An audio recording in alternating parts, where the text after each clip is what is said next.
Rice mill పెట్టాలనుకుంటారు ఒక ఏరియాలో. Okay, వాళ్ళు ఏం చేయాలంటే ఫస్ట్ ఆ బ్యాంకులో ఎవరైతే వాళ్ళకి ఆల్రెడీ డీలింగ్స్ ఉంటే ఆ బ్యాంకు కానీ, లేదంటే వాళ్ళకి దగ్గరలో ఉన్నటువంటి బ్యాంకు కానీ వెళ్ళి బ్రాంచ్ మేనేజర్ కలవటం, వాళ్ళ ప్రాజెక్టు వివరాలు అన్నీ కూడా వాళ్ళకి వాళ్ళ బ్రాంచ్ మేనేజర్ ద్వారా వాళ్ళకి చర్చించడం. తర్వాత బ్యాంకు వాళ్ళు కావాల్సినటువంటి డాక్యుమెంట్స్ గురించి ఎక్స్ప్లెయిన్ చేస్తారు. తర్వాత బ్యాంకు వాళ్ళు ఓకే అనుకుంటే అప్పుడు అప్లికెంట్ ఏం చేస్తారంటే మా వెబ్సైట్లో, ఆన్లైన్ వెబ్సైట్లో, గ్రీన్ ప్రొఫైల్ వెబ్సైట్లో అప్లై చేసుకుంటారు. ఒకసారి అప్లై చేసుకున్నాక దాన్ని ఢిల్లీ లెవెల్ అప్రూవల్ అయినాక మళ్ళీ బ్యాంకుకి వస్తుంది. అది అప్పుడు ఈ స్కీమ్లో ఈ అప్లికేషను అప్రూవ్ అయినట్టు లెక్క. ఆ విధంగా నబార్డు సంస్థ ద్వారా మనకి ఎక్కువ గోడౌన్స్కి సబ్సిడీ ఉంది. దాదాపు ₹1,00,00,000 వరకు కూడా సబ్సిడీ అందులో ఉంది. తర్వాత రైస్ మిల్ కానీ ఏదైనా ఫుడ్ ప్రాసెసింగ్ సంబంధించినది ఏదైనా పెట్టుకున్నట్టయితే కూడా దాదాపుగా 25 నుంచి 30 లక్షల వరకు కూడా అందులో రాయితీ అందుబాటులో. ఎక్కువగా ఈ పథకాల వైపు రైతులు ఆకర్షితులవుతున్నారు. అది కాకుండా కూడా ఫుడ్ ప్రాసెసింగ్ సంబంధించిన ఇంకా వేరే చిన్న చిన్న పథకాలు, PMFME అనే పథకం ఉంది, కిసాన్ సంపద యోజన పథకం ఉంది. ఈ పథకాలు కూడా prime minister formalisation of micro food enterprise అనేది ఫుడ్ ప్రాసెసింగ్ సంబంధించిన పథకాలు ఉన్నాయి. ఈ పథకంలో కూడా దాదాపు 10 లక్షల సబ్సిడీ కూడా ఉంది. అదే PMEGP పథకంలో కూడా దాదాపు 15 నుంచి 35% సబ్సిడీ. మరికొద్ది రోజుల్లో కేంద్ర బడ్జెట్ 2025-26 రానున్న నేపథ్యంలో త్వరలో రాబోతున్న బడ్జెట్లో వ్యవసాయ రంగానికి అత్యంత ప్రాధాన్యత ఇవ్వనున్నారు. మొత్తం బడ్జెట్లో వ్యవసాయ రంగానికి 15% ఇవ్వాలని, అలాగే 1,75,000 కోట్ల వరకు బడ్జెట్ కేటాయింపులు ఉండే అవకాశం ఉందని వ్యవసాయ రంగ నిపుణులు అంచనా వేస్తున్నారు. ముఖ్యంగా FPOలకు చాలా అనుకూలంగా ఈ బడ్జెట్ ఉండబోతుందని AIF టీమ్ లీడర్ భుజంగరావు చెప్తున్నారు. అలాగే గ్రామీణ ప్రాంతాల ప్రజల జీవన ప్రమాణాలు పెరగడంతో పాటు రైతుల జీవితాల్లో వెలుగు నింపేలా ఈ బడ్జెట్ ఉండబోతుందని నిపుణులు అంచనా వేస్తున్నారు. ప్రస్తుతం మన దగ్గర ఉన్న వ్యవసాయ ఉత్పత్తుల్ని 2030 నాటికి, అంటే ప్రస్తుతం 4,32,000 కోట్ల వ్యవసాయ ఉత్పత్తులు అవుతున్నాయి. దీన్ని 7 లక్షల కోట్లకు పెంచాలన్న లక్ష్యంతో కేంద్ర ప్రభుత్వం పనిచేస్తున్న నేపథ్యంలో దానికి తగ్గట్టే బడ్జెట్ పెంచే ఆలోచనతో కేంద్ర ప్రభుత్వం ఉంది. అయితే ప్రతి రైతుకు సబ్సిడీ రుణాల్ని 3 లక్షల నుంచి 5 లక్షలకు పెంచాలని కేంద్ర ప్రభుత్వం భావిస్తుంది. అగ్రికల్చర్ ఇన్ఫ్రాస్ట్రక్చర్ ఫండ్ AIF పథకంలో తెలంగాణ రాష్ట్రం జాతీయ స్థాయిలో 2వ స్థానంలో నిలిచింది. గత ఏడాది న్యూఢిల్లీలో నిర్వహించిన ప్రతిష్టాత్మక కార్యక్రమంలో Telangana AIF project management unit కు కేంద్ర అవార్డు లభించింది. తెలంగాణ రాష్ట్రం ఈ పథకంలో ఇప్పటి వరకు 3,046 కోట్ల నిధుల్ని పొందింది.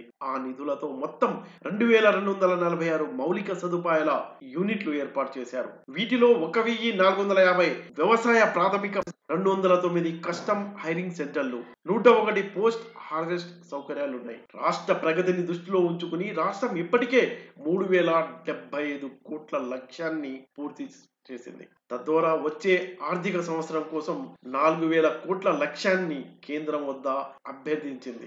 ఈ స్కీమ్ కింద రైతులు 3% వడ్డీ సబ్సిడీ లభిస్తుంది. తద్వారా రైతులు ఇన్ఫ్రాస్ట్రక్చర్ నిర్మాణానికి తీసుకునే లోన్లపై కేవలం 6% వడ్డీ చెల్లించవలసి ఉంటుంది. 2 కోట్ల రుణం వరకు వేరే హామీ అవసరం లేదు. National horticulture machine, agri marketing infrastructure, food processing scheme వంటి ఇతర ప్రభుత్వ పథకాలతో ఈ స్కీమ్ సమన్వయంతో కొనసాగుతుంది. ఈ పథకాల కింద 25 నుండి 33% వరకు సబ్సిడీలు అందుబాటులో ఉన్నాయి. మౌలిక సదుపాయాల అభివృద్ధి ద్వారా రైతుల ఆదాయాన్ని పెంచడంలో మరింత విజయాలు సాధించగలమని భుజంగరావు ధీమా వ్యక్తం చేశారు. సార్, ఏమేమి యాక్టివిటీస్ ఉన్నాయి సార్ ఇందులో? ముఖ్యంగా రైతులకి మౌలిక సదుపాయాలు, అంటే రైతులకి కావాల్సినటువంటి సదుపాయాలు, ముఖ్యంగా రైతులకు కావాల్సిన గిడ్డంగులు. ఎందుకంటే వాళ్ళ రైతు ఉత్పత్తులు నిల్వ చేసుకోవడానికి కావాల్సిన గిడ్డంగులు ఉన్నట్టుగా వాళ్ళు కొంతకాలం గిడ్డంగులు నిల్వ చేసుకుని మంచి రేటు వచ్చినప్పుడు అమ్ముకొని వాళ్ళు మంచి ఫలసాయం రేటు కూడా మంచి రేటు లభించేట్టుగా జరుగుతుంది. అంతేకాకుండా వాళ్ళకి ప్రాసెసింగ్ సదుపాయాలు, అంటే రైస్ మిల్లు, దాల్ మిల్లు, ఇలాంటి ప్రాసెసింగ్ సదుపాయాలు కూడా ఉండేట్లయితే ప్రాసెస్ చేసుకుని ఇంకా ఎక్కువ రేటుకు కూడా అమ్ముకునే అవకాశం దొరుకుతుంది. కాబట్టి దీనికి సంబంధించినటువంటి ముఖ్యంగా గిడ్డంగులు, అదే సైలేస్ అంటాం, సైలోస్ అంటే మెటాలిక్ బిన్స్ లాంటివి వచ్చినాయి ఈ మధ్య, సైలోస్ అంటారు వాటిని. తర్వాత కోల్డ్ స్టోరేజ్లు, మనకు తెలుసు మిర్చి అది కోల్డ్ స్టోరేజ్లో పెడతారు, ఆ కోల్డ్ స్టోరేజీ. తర్వాత ప్యాక్ హౌస్, రైపరింగ్ ఛాంబర్స్, ఇది హార్టికల్చర్ క్రాప్స్కి సంబంధించిన, ఉద్యాన పంటలకు సంబంధించినటువంటి ప్యాక్ హౌస్, రైపరింగ్ ఛాంబర్స్ ఇవన్నీ కూడా పెట్టుకోవడానికి. తర్వాత ప్రాసెసింగ్ యూనిట్లు అంటే రైస్ మిల్లు, దాల్ మిల్లు, విత్తన శుద్ధి కర్మాగారాలు పెట్టుకోవడానికి. తర్వాత మనం ప్రాథమికంగా శుభ్రం చేయడానికి, ఎండబెట్టడానికి, సార్టింగ్, గ్రేడింగ్ చేయడానికి కావాల్సినటువంటి మెషినరీలు. ఇది ఎందుకంటే ఇవన్నీ కనుక ఉంచుకుంటే రైతులు శుభ్రం చేసి అమ్ముకుంటే మంచి రేట్ వస్తుంది, ఆరబెట్టుకుని అమ్ముకుంటే మంచి రేట్ వస్తుంది. ఆ విధంగా వీటికి సంబంధించినటువంటి మెషినరీ. తర్వాత అద్దె ప్రాతిపదికన ఈ వ్యవసాయ యంత్రాలు, ఇప్పుడు ట్రాక్టర్స్ కానివ్వండి, కంబైన్ హార్వెస్టర్స్ కానివ్వండి, ట్రాన్స్ప్లాంటర్లు కానివ్వండి, ఇలాంటివన్నీ కూడా మనం కొనుక్కొని వాటిని అద్దెకిచ్చుకునే రైతులు కూడా కొంతమంది కొనుక్కొని అద్దెకిచ్చుకునేట్టుగా కూడా వాటి కస్టమరింగ్ సెంటర్స్ అంటారు, అవి చేసుకోవచ్చు. తర్వాత పెద్ద పెద్ద హార్వెస్టర్లు ఇవి కూడా పెట్టుకోవచ్చు. తర్వాత లాజిస్టిక్స్, మనం రీపర్ వ్యాన్స్ ఇలాంటివి కూడా, రీపర్ వ్యాన్స్ అంటే కోల్డ్ రూమ్ వ్యాన్స్ అనమాట, అవి చేసుకోవడానికి. తర్వాత ఈ మధ్య కొత్తగా సోలార్ ప్యానల్స్, ఈ సోలార్ ప్యానల్స్ కూడా రైతులు వాళ్ళ పొలాల్లో కానీ లేదంటే ఇంకా ఖాళీగా ఉండే పొలాల్లో పెట్టుకోవడానికి కూడా ఇప్పుడు పిఎం కుసుమ్ అనే పథకం కూడా ఈ కార్యక్రమం కింద తీసుకురావడం జరిగింది. అది కూడా వాళ్ళు పెట్టుకోవచ్చు. 1 megawatt 2 megawatt power generation units కూడా పెట్టుకోవచ్చు. లేదంటే వాళ్ళ పొలం వేరే వాళ్ళకి లీజుకి ఇచ్చినా కూడా వాళ్ళు కూడా వేరే వాళ్ళు కూడా పెట్టుకొని ఈ పథకం కింద రాయితీ పొందవచ్చు. తర్వాత వ్యవసాయ అవశేషాలు, ఇప్పుడు వ్యర్థాలు అంటాం మనం, అదే ఢిల్లీలో మనం చూస్తున్నాం కదా పొల్యూషన్, దాని తాలూకు మన వరిలో మన దుబ్బులు ఇట్లాంటివన్నిటిని కూడా వాటిని వేస్ట్ కాకుండా వాటిని మళ్ళీ తర్వాత పెల్లెట్స్ కింద మార్చి తీసుకోవటం. అదే మన పత్తి కట్టెను కూడా పెల్లెట్స్ కింద మార్పు చేసేటువంటి ఇండస్ట్రీకి సంబంధించినటువంటి పెట్టుకోవటానికి కానీ. తర్వాత ప్రెసిషన్ అగ్రికల్చర్, స్మార్ట్ అగ్రికల్చర్ అంటాం. ఇప్పుడు మన డ్రోన్లు వీటన్నిటిని కూడా ఈ మధ్య వ్యవసాయంలో విరివిగా స్ప్రేయింగ్ కానీ, సీడ్ కానీ, తర్వాత పెస్ట్ అటాక్ని మన దాటిని డయాగ్నోస్ చేయడానికి కానీ, ఇలాంటి వాటికి కూడా మన డ్రోన్లు కూడా విరివాడుతున్నారు. వాటికి కూడా తీసుకోవచ్చు. సీడ్ ప్రాసెసింగ్లో కణజాల ఉత్పత్తి అంటే నర్సరీ కానీ, టిష్యూ కల్చరు ఇలాంటివి. తర్వాత రిమోట్ సెన్సింగ్ సంబంధించినవి. అదే కాకుండా కూడా పట్టు పరిశ్రమ, తేనె ప్రాసెసింగ్, తర్వాత కొత్తగా వచ్చినటువంటి టెక్నాలజీలు అటువంటి హైడ్రోపోనిక్స్, ఏరోపోనిక్స్, తర్వాత మన మష్రూమ్ కల్టివేషను, ఇలాంటివన్నీ కూడా ఈ పథకం కింద వర్తిస్తాయి అన్నమాట. సో వీటిలో ఏది పెట్టుకున్నా కూడా గవర్నమెంట్ వాటి మనం ముందు అనుకున్నట్టుగా మనం ఈ పథకంలో బెనిఫిట్స్, రాయితీలు అన్నీ పొందే అవకాశం ఉంది. ఓకే, జనరల్ గా రైతులు ఏ పథకం వైపు ఎక్కువగా ఆకర్షితులవుతున్నారు? ఇందులో ముఖ్యంగా ఎక్కడైతే సబ్సిడీ ఉంటుందో రైతులు ఎక్కువగా ఆ పథకానికి ఆకర్షితం అవుతుంటారు. మనకి సబ్సిడీ కింద మనం చూసుకున్నట్టయితే నబార్డు సంస్థ ద్వారా మనకి ఎక్కువ గోడౌన్స్ కి సబ్సిడీ ఉంది. దాదాపు ₹1 వరకు కూడా సబ్సిడీ అందులో ఉంది. తర్వాత రైస్ మిల్ కానీ ఏదైనా ఫుడ్ ప్రాసెసింగ్ సంబంధించినది ఏదైనా పెట్టుకున్నట్టయితే కూడా దాదాపుగా 25 నుంచి 30 లక్షల వరకు కూడా అందులో రాయితీ అందుబాటులో ఉంది. ఎక్కువగా ఈ పథకాల వైపు రైతులు ఆకర్షితులవుతున్నారు. అది కాకుండా కూడా ఫుడ్ ప్రాసెసింగ్ సంబంధించిన ఇంకా వేరే చిన్న చిన్న పథకాలు, PMFME అనే పథకం ఉంది, కిసాన్ సంపద యోజన పథకం ఉంది. ఈ పథకాలు కూడా prime minister formalisation of micro food enterprise అనేది ఫుడ్ ప్రాసెసింగ్ సంబంధించిన పథకాలు ఉన్నాయి. ఈ పథకంలో కూడా దాదాపు 10 లక్షల సబ్సిడీ కూడా ఉన్నది. అదే PMEGP పథకంలో కూడా దాదాపు 15 నుంచి 35% సబ్సిడీ పొందే అవకాశం ఉన్నది. సో ఇవి మనకి ముఖ్యంగా ఈ పథకాల ద్వారా రైతులు కానీ ఎవరైనా ఇతరులు కానీ ఈ పథకాల ద్వారా సబ్సిడీ పొందుతున్నారు. చాలా మంది ఇంట్రెస్టెడ్గా కూడా ఉన్నారు. ఎక్కువ శాతం రైస్ మిల్లులు, గోడౌన్స్ కి మాత్రం ఎక్కువ శాతం మనం ఈ పథకంలో లబ్ధి చేకూరుతా ఉంది. మరి ఈ కేంద్ర రాష్ట్ర ప్రభుత్వాలు పెడుతున్న ఈ పథకాలని మన తెలుగు రైతులు వాడుకోవడంలో ఏ మేరకు చైతన్యంతో ఉన్నారో వాళ్ళ పర్సెంటేజ్ ఎలా ఉంది సార్? ఇప్పుడు మన తెలంగాణ రాష్ట్రంలో మనకి దాదాపు 3,000 కోట్ల బడ్జెట్ ఇవ్వడం జరిగింది. ఐదు సంవత్సరాలు కాను ఇప్పటికే దాదాపు 4 సంవత్సరాలు అయిపోయింది. 4 సంవత్సరంలో మనకి అలాట్ చేసినటువంటి 3,000 కోట్ల బడ్జెట్ అయిపోయింది. ఇప్పుడు అధిగమించి మనం 4,000 కోట్లు కూడా చేయాలనేది మనం నిర్ణయించడం జరుగుతూ ఉంది.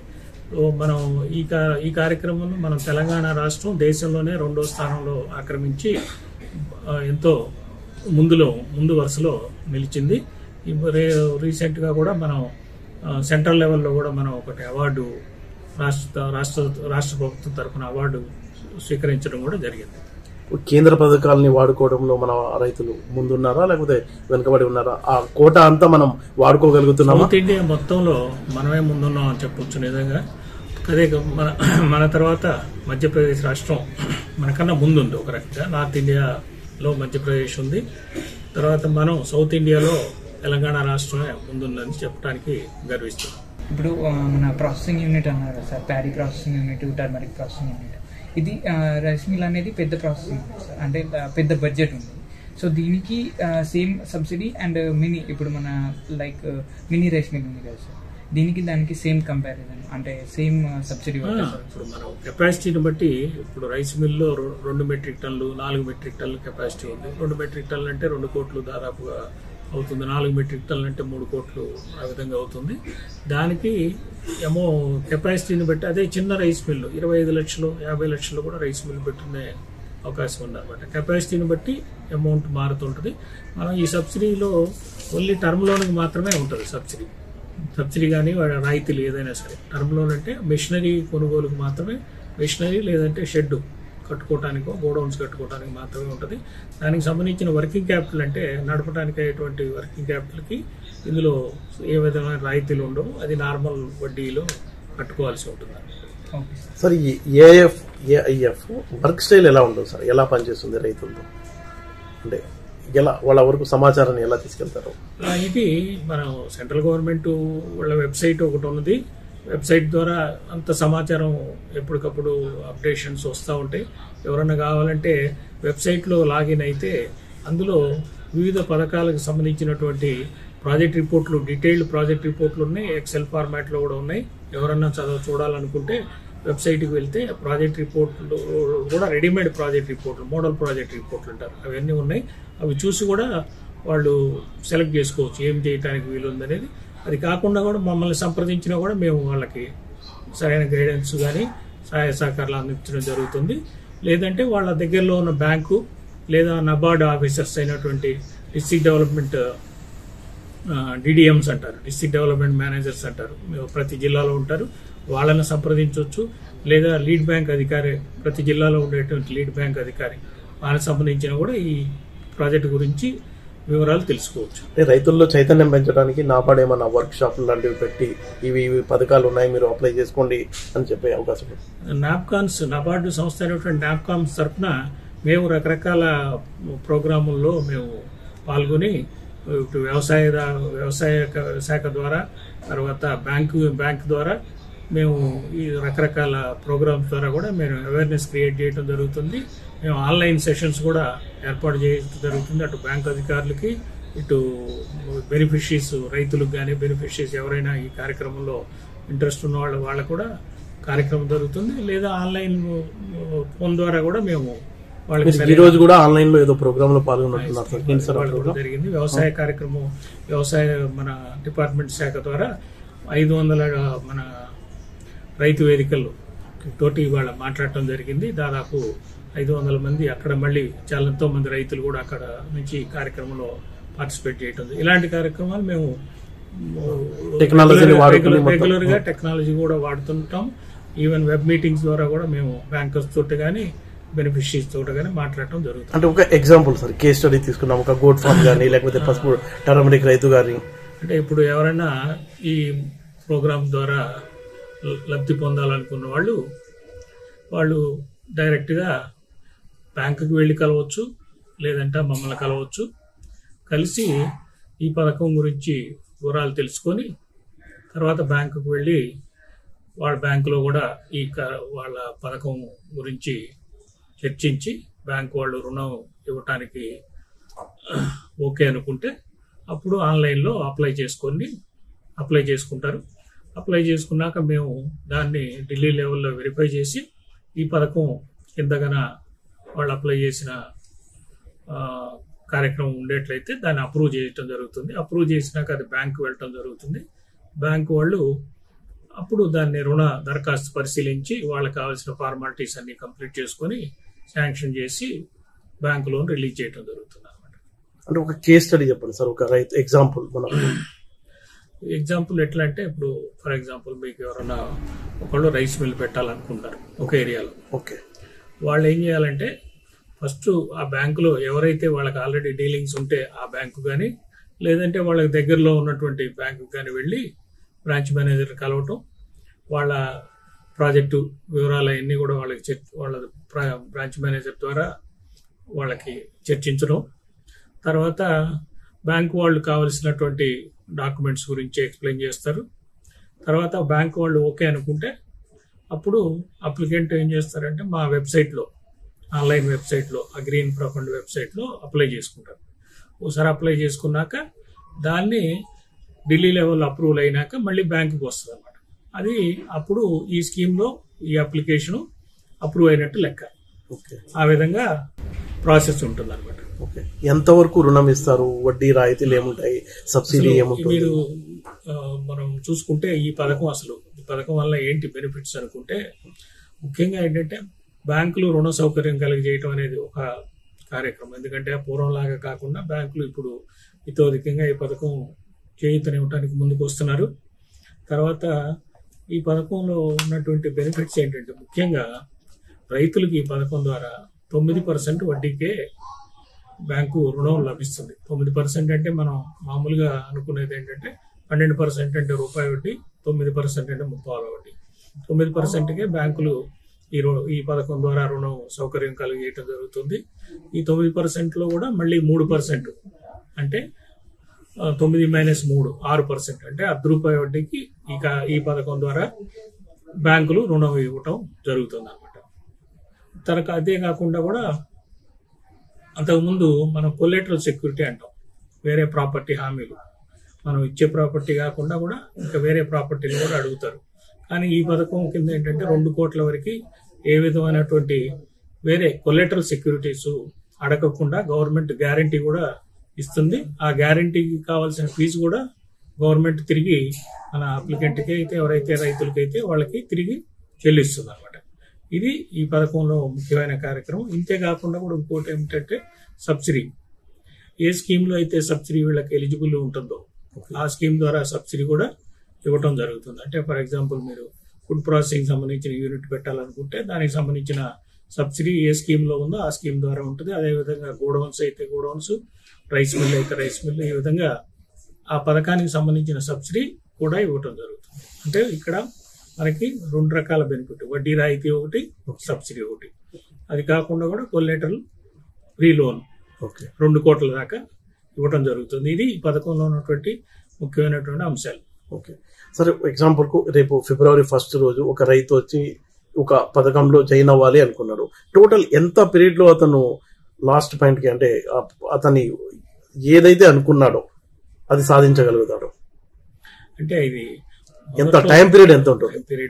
టైం పీరియడ్ ఎట్లా ఉంటుంది అనుకుంటే, ఒకటి బ్యాంకుకి మనం పూర్తిగా డాక్యుమెంట్స్ సబ్మిట్ చేసినాక, అంటే పూర్తి డాక్యుమెంట్స్ ఇచ్చినాక బ్యాంకు వాళ్ళు దాదాపుగా 2 నెలల పాటు సమయం తీసుకుంటారు. ఇది గవర్నమెంట్ ఇచ్చినటువంటి సమయం. 2 నెలల్లో ఆ బ్యాంకు శాంక్షన్ చేసి లోన్ ఇవ్వటం జరుగుతుంది. ఒకవేళ ఇంకా చిన్న లోన్ అయినట్టయితే 1 నెల రోజుల్లో కూడా ఇచ్చే అవకాశం ఉంది. లోన్ అమౌంట్ని బట్టి అది పీరియడ్ కూడా ఉంటుంది. ఏదైనా 2 నెలలు దాటకుండా కూడా మనం చెబుతుంది. కాకపోతే ఈ ప్రాసెస్ సంబంధించినటువంటి డాక్యుమెంట్స్ తయారు చేయడానికి దానికి కొంత సమయం పడుతుంది. దానికి 2 నెలలు పట్టచ్చు, 3 నెలలు పట్టచ్చు. ఏదైనా 2-3 నెలలు ఆ ప్రాంతంలో మనకి ఈ ప్రాసెస్ అంతా కూడా టైం తీసుకుంటుంది. ఎందుకంటే అప్రూవల్స్ తీసుకోవాలి. ఇప్పుడు రైస్ మిల్ అనుకోండి, రకరకాల అప్రూవల్స్ తీసుకోవాలి. Industries department approval, pollution control board approval, అలా ఆ విధంగా సింగిల్ విండో సిస్టమ్ ద్వారా అది ఒక 2 నెలలు టైం పడుతుంది. డాక్యుమెంటేషన్ ప్రాసెస్ ఉంటుంది. ఇవన్నీ కూడా టైం తీసుకునే విషయాలు కాబట్టి కనీసం 2 నెలల నుంచి 4 నెలలు టైం పడుతుంది. అంటే రైతుకు ఎంత ఖర్చు వచ్చింది సార్ ఈ డాక్యుమెంటేషన్, ఈ ప్రక్రియ కొనసాగించడానికి ఫస్ట్ డాక్యుమెంటేషన్ అయితేనే అతను ఆన్లైన్ లో వెళ్ళగలుగుతారు కదా. ఒకటి డాక్యుమెంటేషన్ అంటే టీపీఆర్ అంటారు, ముందు డీటెయిల్ ప్రాజెక్ట్ రిపోర్ట్ తయారు చేయడం అనేది అది చార్టెడ్ అకౌంటెంట్ ద్వారా తయారు చేసుకోవాల్సి ఉంటుంది. తర్వాత ఆన్లైన్ ప్రాసెస్ ద్వారా మన పరిశ్రమల permission, single window permissions, pollution control, తర్వాత బిల్డింగ్ ప్లాన్ అప్రూవల్, తర్వాత మన ఇండస్ట్రీస్ సంబంధించినటువంటి పర్మిషన్లు ఇవన్నీ తీసుకోవాల్సి ఉంటుంది. ఇది ఒక్కొక్క దానికి సంబంధించిన ఫీజు మాత్రం కట్టాల్సి రావస్తుంది. అంటే దాదాపు ఒక 20,000 వరకు పెట్టుబడి పెట్టాల్సి ఉంటుంది. అమౌంట్ అనేది మనం చెప్పాం, దాని ప్రాజెక్టుని బట్టి అమౌంట్ కూడా మారుతూ ఉంటుంది. కాబట్టి ఈ ప్రాసెస్ లో దానికి ఒక్కొక్క సమయం పడుతుంది, కొంత ఖర్చు కూడా అవుతుంది. ఓకే, టోటల్ గా గ్రౌండ్ అవ్వాలంటే ఒక ప్రాజెక్ట్ కి 6 months నుంచి 1 year అనుకోవచ్చు. అంత అవసరం లేదు. 3 months నుంచి ఒక 4 months, 3 to 4 months లో బ్యాంక్ లెవెల్లో ఒక 2 నెలలు, మిగతా వర్క్ కి ఒక 2 నెలలు, 3 to 4 months లో మనం ఎంటైర్ ప్రాసెస్. అది ఫర్ ఎగ్జాంపుల్ మనం రైస్ మిల్ అనుకోండి, అలాంటిది. అదే విధంగా గోడౌన్, ఆ విధంగా కూడా గోడౌన్ తీసుకోవచ్చు అనమాట. అట్లా ఆ విధంగా పథకాలు అయితే ఉన్నాయి సార్, అద్భుతమైన పథకాలు ఉన్నాయి, రైతుల బాధలు ఉన్నాయి. అంటే మధ్యలో ఎక్కడ ఈ గ్యాప్ ఎక్కడ ఉంది, ఆ గ్యాప్ ని ఎలా ఫిల్ చేయాలి, ఒక ఎక్స్పర్ట్ గా మీరు ఇచ్చే సూచన. గ్యాప్ ఎందుకు వస్తుందంటే, మీకు రైతులు వాళ్ళకి బ్యాంకు సంబంధించినటువంటి రకరకాల నిబంధనలు, దాటి వివరాలు తెలియదు చాలా మందికి. బ్యాంకు వాళ్ళు అడిగే డాక్యుమెంట్స్ అది ఎట్లా తీసుకురావాలి, ప్రొడ్యూస్ చేయాలి తెలియక రైతులకు కొంత టైం తీసుకునే మాట యథార్థం. ఆ ప్రాసెస్ లోనే కొంచెం టైం డిలే అయ్యే అవకాశం కూడా ఉంది.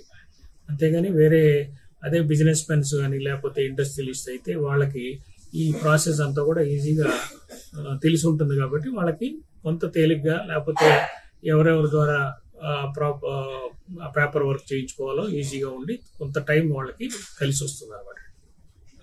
సరే, ఎవరెవరు రైతులు అంటే ఎలాంటి సాగు చేసే రైతులకు ఈ పథకం అందుబాటులో ఉంది? ఇప్పుడు ముఖ్యంగా ఈ పథకం కింద రైతులే కాకుండా ఎవరైనా సరే, రైతులు కానీ, ప్రైవేట్ సంస్థలు కానీ, రైతు ఉత్పత్తిదారుల సంస్థలు అంటే ఫార్మర్స్ ప్రొడ్యూసర్ కంపెనీస్ అంటారు, ప్రాథమిక వ్యవసాయ సహకార సంఘాలు కానీ, స్వయం సహాయక బృందాలు అంటే ఎస్హెచ్జి గ్రూప్స్ అంటారు, ఇది కానీ, ఫెడరేషన్స్ కానీ, ఏజెన్సీస్ కానీ, అలాగే ఏపీఎంసీ అంటారు, అగ్రికల్చర్ ప్రొడ్యూస్ మార్కెటింగ్ కమిటీస్ అంటారు. అవన్నీ ఎవరైనా సరే ఈ పథకం కింద లబ్ధి పొందొచ్చు. కేవలం రైతులు మాత్రమే కాదు. దీని ముఖ్య ఉద్దేశం ఏంటంటే, రైతులకు కావాల్సినటువంటి సౌకర్యాలు, వసతులు, దానికి కావాల్సినటువంటి ఇన్ఫ్రాస్ట్రక్చర్ ని డెవలప్ చేయటమే గవర్నమెంట్ ఉద్దేశం. అది ఎవరు చేసినా కూడా గవర్నమెంట్ ముందుకు వస్తుంది వాళ్ళకి సహాయ సహకారాలు అందించడానికి కానీ, సబ్సిడీ వివరాలు, బ్యాంకు వడ్డీ రాయితీలు ఇవ్వడానికి ముందుకు వస్తుంది. వాళ్ళకి ముఖ్యంగా కొన్ని సదుపాయాలు కూడా ఇవ్వబడ్డాయి. ఏంటంటే, ఎఫ్పిఓలకి సబ్సిడీ పథకాల్లో కొన్ని ఎక్స్ట్రా రాయితీ కూడా ఉంది. దాదాపు 30% సబ్సిడీ కూడా ఇవ్వటం జరుగుతూ ఉంది. అదే గోడౌన్స్ లో కూడా ప్రయారిటీ ఇవ్వటం జరుగుతూ ఉంది. అది కాకుండా కూడా బ్యాంకులు కూడా ఇప్పుడు ఎఫ్పిఓలకి రుణం అందించడానికి ముందుకు వస్తాయి. కానీ కొన్ని చోట్ల ఎఫ్పిఓలే ఇంకా కొంచెం ముందుకు రావట్లేదు అనేది అనిపిస్తూ ఉంది. ఎందుకంటే వాళ్ళు కొంచెం క్రెడిట్ ప్లానింగ్, వాళ్ళు అప్పు తీసుకునేంత స్థాయికి ఇంకా ఎదగలేదు అనేది కూడా జరుగుతూ ఉంది. కొన్ని చోట్ల ఎఫ్పిఓలకి బ్యాంకుకి వెళ్తే వాళ్ళకి సరైనటువంటి మాకు రెస్పాన్స్ రావట్లేదు అనేది మాకు నోటీస్కి వచ్చింది. అది ఎందుకు జరుగుతుందంటే, బ్యాంకు బ్రాంచ్ మేనేజర్ లెవెల్లో ఎఫ్పిఓలకి రుణం అందించడం అనేది ముందు విరివిగా జరగట్లేదు. కాబట్టి వాళ్ళకి ఆ నాలెడ్జ్ లేక కొంత డిలే కానీ, లేదంటే సరైన రెస్పాన్స్ రాకపోవడం జరుగుతూ ఉంది. ఈ విషయంలో మేము మళ్ళీ వాళ్ళ పై అధికారులతో మాట్లాడి వాళ్ళకి తగినటువంటి గైడెన్స్ కానీ, గైడ్ లైన్స్ కానీ ఇవ్వటం కూడా జరుగుతూ ఉంది.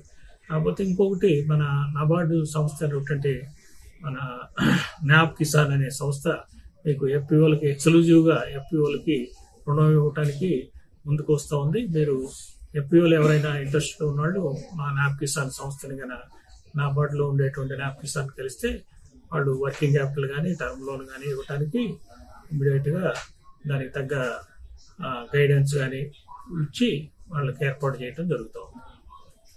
ఇంకా ఎఫ్పిఓలు ఎవరన్నా మీరు ఇందులో ఏదైనా ఇంకా వివరాలు కావాలంటే మమ్మల్ని సంప్రదించవచ్చు, లేదా యాప్ కిసాన్ సంప్రదించవచ్చు. మీ దగ్గరలో ఉన్న బ్యాంకు అధికారిని కూడా కలవచ్చు. ఓన్లీ ఈ ప్రోగ్రామ్ కాదు, ఏ ప్రోగ్రాంలో అయినా ఉండేదే. ఇప్పుడు అవసరమైన వాళ్ళకి కరెక్ట్ గా రీచ్ కావాలంటే ఏంటంటే వాళ్ళు కూడా ముందుకు రావాలి. ఇప్పుడు వాళ్ళు కూడా ఇంట్రెస్ట్ తీసుకొని ఇప్పుడు మాలాంటి వాళ్ళు కలవటం కానీ, లేదా బ్రాంచ్ మేనేజర్ కలవటం కానీ చేస్తే వాళ్ళకి కూడా సరైన అవగాహన వస్తుంది. కొంచెం ఈ వెబ్సైట్లు చూడటం ఇట్లాంటివన్నీ చేస్తేనే తప్పితే వాళ్ళకి కొంచెం ఇన్ఫర్మేషన్ తెలుస్తుంది. ఇప్పుడు వాళ్ళ మీటింగ్ పెట్టాము, ఆ మీటింగ్ వల్ల కొంతమందికి తెలుస్తుంది. ఇది ఏంటంటే ఎవరైతే కావాలో వాళ్ళకి ఈ ఇన్ఫర్మేషన్ చేరాలి, అది ముఖ్య ఉద్దేశం. పబ్లిక్ ఊరికే అవేర్నెస్ అంటే పబ్లిక్ అవేర్నెస్ ఇచ్చినా కూడా కాదు, టార్గెట్ గ్రూప్ అంటాం. ఎవరైతే కరెక్ట్ గా ఈ బెనిఫిట్ కావాలో వాళ్ళకి చేరాలి. అది గతంతో కంపేర్ చేస్తే చాలా మార్పు ఉంది కదా, చైతన్యం వచ్చింది. మొత్తం చైతన్యం బాగానే ఉంది, మన టార్గెట్స్ కూడా బాగానే జరుగుతూ ఉన్నాయి, బ్యాంక్స్ కూడా ముందుకు వస్తా ఉన్నాయి. సార్ అంటే ఎవ్రీ ఇయర్ బడ్జెట్ ఉంటుందా సార్, లేకపోతే ఇది 5 years బడ్జెట్. 5 years కి మనం ఇచ్చిన కోట అయిపోయింది, ఇంకా మనం ముందుకు వెళ్తున్నాం. నెక్స్ట్ కొంచెం ఎక్స్ట్రా చేస్తున్నాం అనమాట మన స్టేట్ కోసం. అంటే ఇది ఫండింగ్ అంతా మొత్తం సెంట్రల్ లెవెల్లోనే ఉంటుంది. అంటే బ్యాంకులు ఈ వడ్డీ రాయితీ అంతా సెంట్రల్ గవర్నమెంట్ ది, సబ్సిడీలు సెంట్రల్ గవర్నమెంట్ పథకాలే. యాక్చువల్గా ఇది చెప్పాలంటే ఓవరాల్ గా central government they. Implementation only state government వ్యవసాయ శాఖ ద్వారా జరుగుతుంది, కానీ సెంట్రల్ గవర్నమెంట్ ప్రోగ్రామ్ అంతా. సార్ ఇప్పుడు మీరు సబ్సిడీ అన్నారు, ఈ సబ్సిడీ విధానం అనేది ఎట్లా ఉంటుంది సార్? అంటే ఫస్ట్ మనం అప్లై చేసుకోగానే ఫస్ట్ సబ్సిడీ వస్తుందా, లేదంటే ముందు మనం బ్యాంక్ లోన్ అంతా అయిపోయినాక సబ్సిడీ, అంటే పథకాన్ని బట్టి కూడా ఉంటుంది సబ్సిడీ. ఇప్పుడు ఇప్పుడు కోల్డ్ రూమ్ మనం ఇది అంటాం కదా, కోల్డ్ స్టోరేజ్ అంటాం, అది హార్టికల్చర్ బోర్డు ముందు పర్మిషన్ తీసుకోవాలి, తీసుకొని లోన్ ఇవ్వాలి. అదే మిగతా నాబార్డ్ స్కీములు అనుకోండి, లోన్ ఇచ్చినాక మనం క్లెయిమ్ చేసుకోవచ్చు. అట్లా ఒక్కొక్క సబ్సిడీకి ఒక్కొక్క విధమైనటువంటి ప్రాసెస్ ఉంటుంది, దాని ప్రకారం ఫాలో కావాలన్నమాట. లోన్ క్లియర్ అయిన తర్వాత సబ్సిడీ రిలీజ్ అవుతుంది. లోన్ ఇచ్చినాక సబ్సిడీ అప్లై చేసుకోవాలి. కొన్ని చోట్ల ఏంటంటే ముందే అప్లై చేసుకుని పర్మిషన్ తీసుకుని తర్వాత లోన్ ఇవ్వాలి. అది scheme, national horticulture board scheme అని ఉంటుంది, కూడా మన కోల్డ్ స్టోరేజ్ అది ఇచ్చేది. అట్లా ఆ విధంగా ఒక్కొక్క పథకానికి ఒక్కొక్క ఇదనమాట సబ్సిడీ ప్రొసీజర్ ఉంటుంది. ప్రొసీజర్ మనం ప్రకారం ఫాలో కావాలి.